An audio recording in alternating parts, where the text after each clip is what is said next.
Greetings to all gamers and bug fans. Somehow I missed the hype around the game before it was released, and after it was released, although by the time it was released I had already played the first part. And I was a little late with the video by as much as a whole year. I've always wondered why the hype around the game was so high. Another 2D platformer which is currently on the market so much that it's very difficult to find something unique among them. Well, among these platformers turned out to be the first Hollow Knight, which to be honest was made well and went to many players. Then the fans began to wait for the second part, and a little longer than they would have liked, but in the end they waited for it. As I said above, a year has already passed since the release. Well, anyone who wants to has already played, so I'm ready to give another online opinion about this game. Let's see if the game deserves such hype around itself, or is it just an attempt by players to support just a good indie game to displease big publishers with high budget projects. I won't delay any further, take something to eat and let's get started.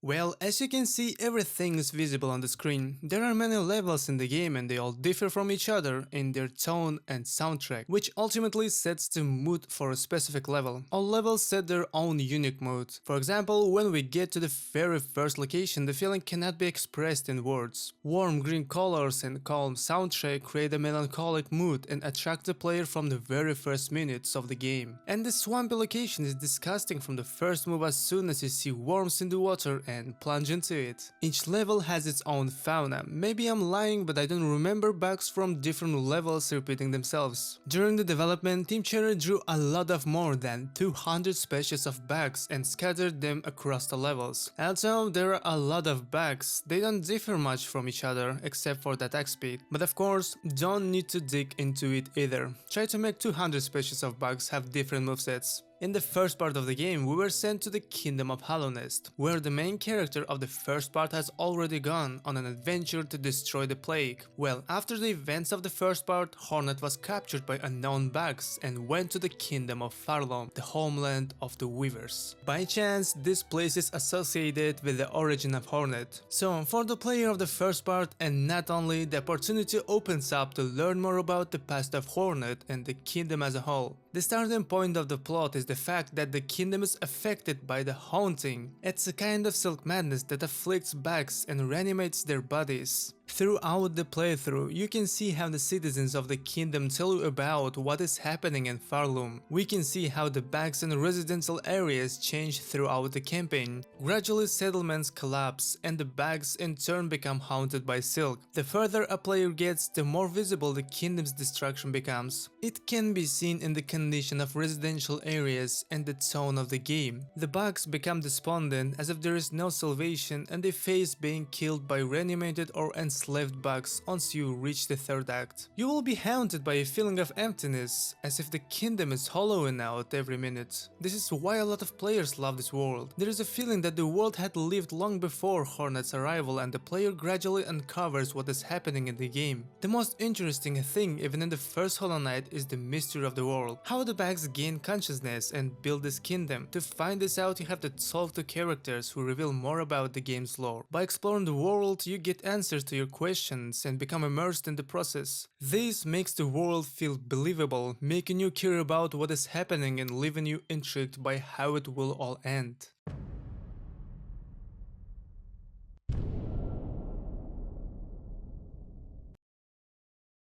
If you're afraid of spoilers, then skip to this timestamp. As I said above, the starting point of the plot is the Silk Madness. Just as in the first Hollow Knight, we're in a situation where the main character has to save the kingdom. I felt as though the plot was originally planned for a spin-off game, because the game reveals Hornet's past toward the end. It's as if the developers planned this game as a DLC, which was actually the case. Then they realized that had developed so many mechanics, and such small story wasn't enough to fit them all in. Gradually, they began to rewrite the story of the game to incorporate all these mechanics and levels, bit by bit increasing the length of the story and the duration of the game. To be honest, the plot seemed simple to me and lacked depth. Everything is straightforward and the story is clear from start to finish. In my subjective opinion, stories about people are more relatable. It's easy to empathize with them, even if the story is simple. Throughout the game I felt like I didn't care what would happen to the characters. I was fine with watching the kingdom's fate, but I wasn't invested in it. My only question is about the ending of the third act. We emerged from the depths of the abyss and saw the threats retreating.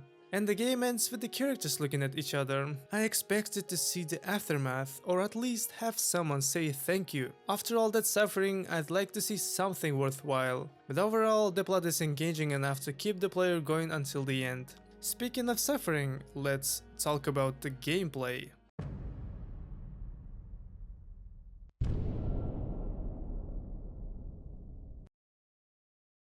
Well, much like the first Hollow Knight, Silksong presents itself as a hardcore platformer. There are mechanics in the game that come on for platformers. The game presents us with platformer challenges that we need to overcome. Even I, who skipped the hype around the game, saw TikToks or shorts where players couldn't complete the segments with red flowers, where you have to strike downward to bounce off them. But actually, the segment will be difficult for you only until you feel Hornet's movement and inertia. As soon as you master the controls, you will find pleasure in every platforming segment. Every ability that you acquire throughout the game extends the flow of the movement. Speaking of abilities, this is where Metroidvania comes into play. Just as in other Metroidvanias, the player needs to find certain abilities to reach new areas or even unlock further upgrades. Of course, it's a staple of the genre to look under every stone, but I don't really like it when the game is too big. You just can't remember everything. I know, the game has markers that you can place on the map, but even then, after a while, you'll forget why you put them there in the first place. To be honest, in this regard, the game reminds me of the Ori trilogy. Even the first Hollow Knight shared many mechanics and abilities with the Ori games. I don't know, maybe it's just a staple of the genre to use similar concepts for abilities. Personally, I've only played Hollow Knight and Ori series as Metroidvania games, and Dead Cells if that counts. But of course, the platformer genre has matured, and coming up with something new is pretty difficult. I mentioned the Ori series because, in my opinion, Silksong is massive for a Metroidvania. It took me 30 hours to beat the last Ori game, while to beat Silksong I needed at least 60 hours. Now that we have started comparing them, let's compare Silksong to the first Hollow Knight. Compared to the first part, I want to note that the game has significantly expanded, more levels, more mechanics, and of course a longer duration of the game. The most interesting thing is that we can use all of Hornet's abilities from the first game. We can use these abilities throughout the game and supplement them with new ones. Probably the main difference between the first game and Silksong is the addition of tools. Just like in any game with progression, you will encounter tools throughout the game. Tools are very useful support items that, with the proper upgrades, significantly simplify fights. They are not infinite, but they can be restored using shards once you sit on a bench. Using tools allows you to make more mistakes or even evade boss attacks, while the tools win the fight for you. Fights can definitely be won without using tools, but then they will drag on. Personally, I felt a sense of dissatisfaction when I defeated a boss using tools because I didn't even learn their moveset. The real pleasure comes when you defeat a boss using only Hornet's Needle, when you as a skilled player fight a boss by executing perfect moves almost without taking any damage. Most likely the developers added tools to diversify the gameplay while also making the game more accessible to newcomers. Continuing comparison between Silksong and the first Hollow Knight, I must mention how the healing mechanic has changed. It has become faster, now you just need to press a button and a moment later you are healed. This streamlined healing gives the developers more freedom. They now have the opportunity to make the game and the bosses faster and adding more ranged attacks to interrupt healing. They have also shortened the window for healing, making the fights more dynamic. I prefer this approach because it removes unnecessary distraction, allowing you to focus entirely on the battle. Of course, Hornet has new abilities compared to the first Hollow Knight. I guess describing every ability is pointless, but there is a new addition to the combat system: crests. Different crests offer different possibilities. Every crest has its unique moveset, so you can customize Hornet's playstyle to your liking. Throughout the game, you will encounter various obstacles, and you can select the most appropriate crest for each one. For example, some crests have fast but short range attacks, while others have slower attacks with more reach. Also, changing your crest can change the direction of your attacks. The fan favorite location, Hunter's March, has many platforming segments with red flowers. This segment can be passed easily if you use a crest with a direct downward attack. Initially, these segments seem difficult because at the start the player only has one crest, which has a diagonal downward attack. For this reason, you have to strike the flowers a bit earlier. Once you have a crest with a direct downward attack, these segments become much easier. I also want to mention a small detail. When you find the new crest, the game automatically equips it. To switch back to your previous one, you have to reach a bench. While it's not a major problem, it can be a bit inconvenient. Well, now let's talk about the bosses.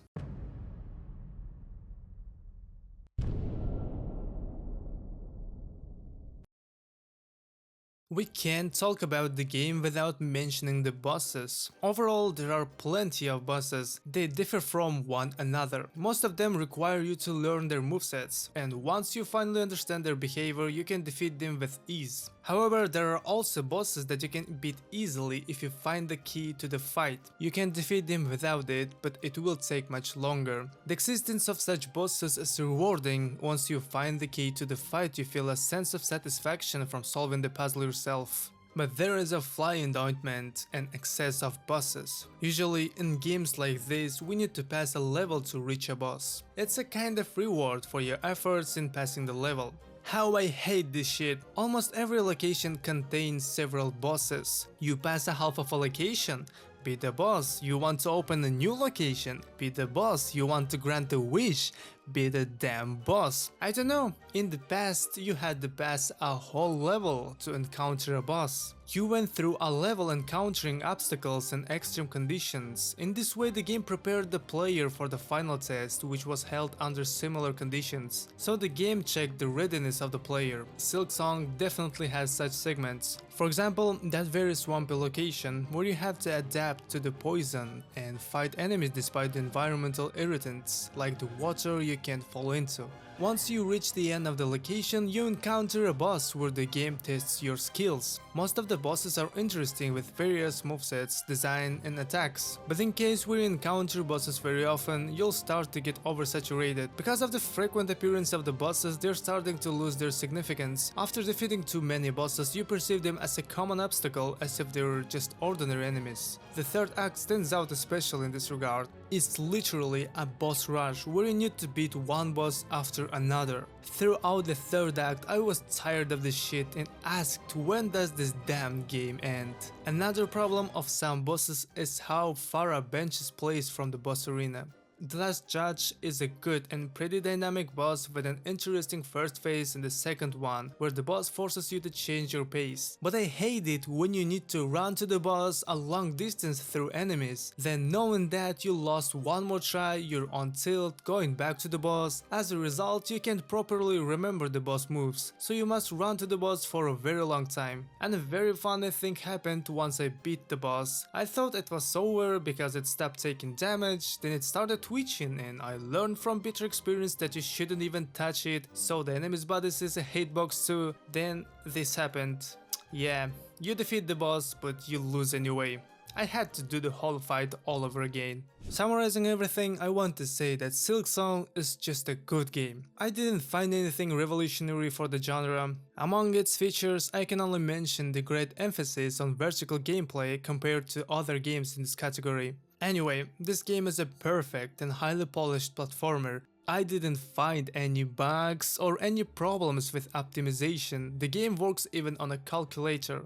Throughout the game, I saw how much the developers love their own creation. This is expressed in the smallest details. It can be seen that the game was carefully developed over 6 or 7 years. The game industry needs games like Silksong to attract new players to the genre, and also to show that good games can be developed without a massive budget or a huge team. I raged when I lost a fight and insulted the developers with obscenities, but ultimately I understood that the game wasn't actually so hard if you stop being angry and focus entirely on the battle. After beating the game, I felt sad that it was over, even though by the third act I was pretty tired. Now it's interesting to see how big companies invest hundreds of millions of dollars into games, eventually releasing a raw project without profit, while a small indie studio patiently developed their game with love, and because of this the game has received the attention it deserves. Thank you for watching until the end. Don't forget to subscribe and like the video.